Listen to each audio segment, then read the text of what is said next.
Algumas pessoas perguntam: Deus existe?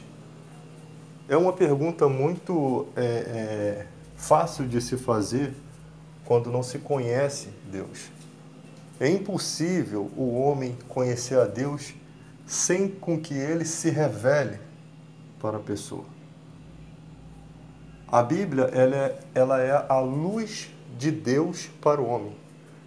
O Espírito Santo, ele nos capacita a conhecer, né, as coisas de Deus, os mistérios de Deus. A aceitar que veio um homem ao mundo para morrer pelos nossos pecados. Você imagina que nós não vemos Deus, não vemos Jesus e não vemos o Espírito Santo. E seguimos exatamente conforme a Bíblia deseja que sigamos, crendo por meio da fé. Só que algumas pessoas falam assim: eu tenho fé. A fé não existe no coração do homem, essa fé em Jesus Cristo e em Deus, se o próprio Deus não fizer essa transformação.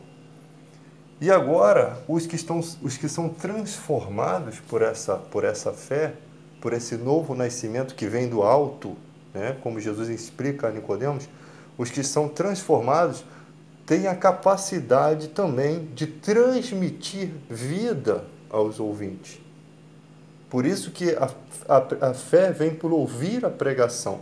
Ou seja, Deus deu a capacidade praticamente de você gerar vida para as outras pessoas, com o Espírito Santo fluindo através dessa conexão entre você e Deus. Foi escolha dele, foi no tempo determinado por ele, da maneira dele, no momento exato que ele quis se revelar ao nosso coração. Ele se revelou ao nosso coração. Ele escreveu as suas leis em nosso coração. Por isso nós podemos acreditar sem ver. Para o mundo, somos loucos. Para o mundo, somos lunáticos, né? Somos fanáticos. Mas quando você chega a uma vida de amadurecimento, o seu comportamento, a sua maneira de ser, as obras que você faz porque Deus fez essa mudança em sua vida, começam a chamar a atenção das pessoas. Como essa pessoa pode ser dessa forma se o mundo todo é de outra forma?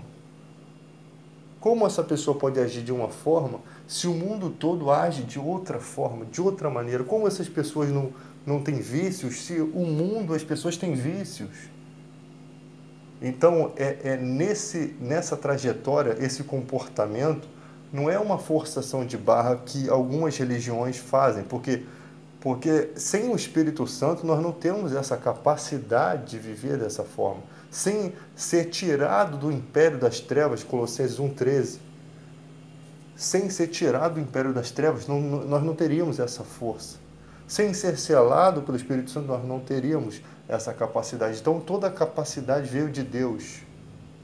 Pelo fato de o homem não conseguir enxergar a Deus, Deus envia o seu Filho para trazer essa mensagem e anunciar a existência de Deus, por meio dele mesmo, a expressão exata do próprio Pai, com a mesma personalidade, santidade, e o único que pode ver o Pai, né? Ninguém conhece o Pai senão o Filho, nem os querubins podem enxergar a glória de Deus. O único que vê a glória de Deus é o Filho único.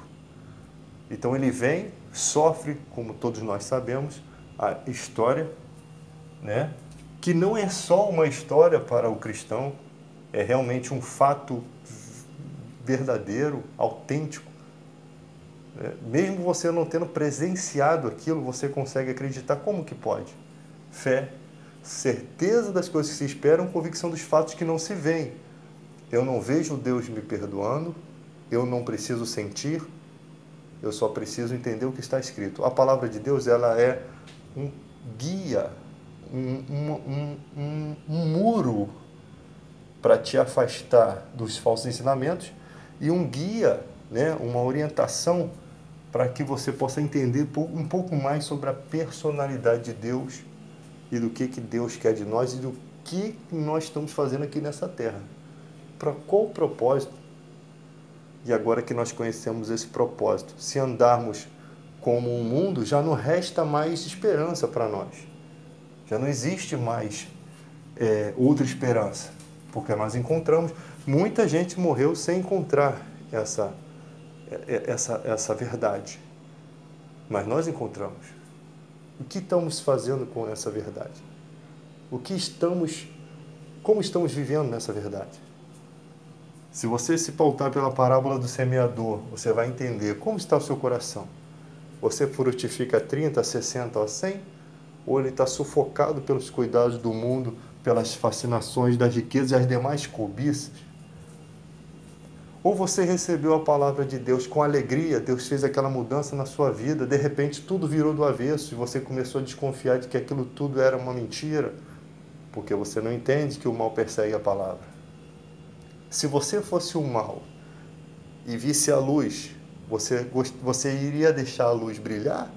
Ou você tentaria com as suas trevas sufocar a luz? Então você percebe que os ensinamentos bíblicos, eles evitam prejuízos espirituais. Você não vai ver nunca cristão conversando com um parente que já morreu, porque essa prática é proibida na Bíblia. Essa necromancia, consultar os mortos, isso não tem base nenhuma legal na Bíblia. O dia que você vê isso, a palavra de Deus serve como espada para dizer, está errado. E o corpo diz, está errado. Qual o corpo? A igreja verdadeira, que hoje ainda se mantém em alguns aspectos de verdade, né? Na sua grande maioria, pelos debates que eu vejo na internet aí, as pessoas não aceitam a mentira com facilidade, como em alguns outros países. Existem pessoas em igrejas que não são igrejas, são empresas, né?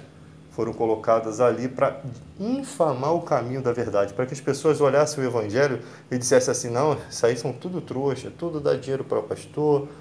É para infamar. O diabo também tem os seus agentes nisso, os seus empresários nisso, para infamar, para deixar uma má impressão.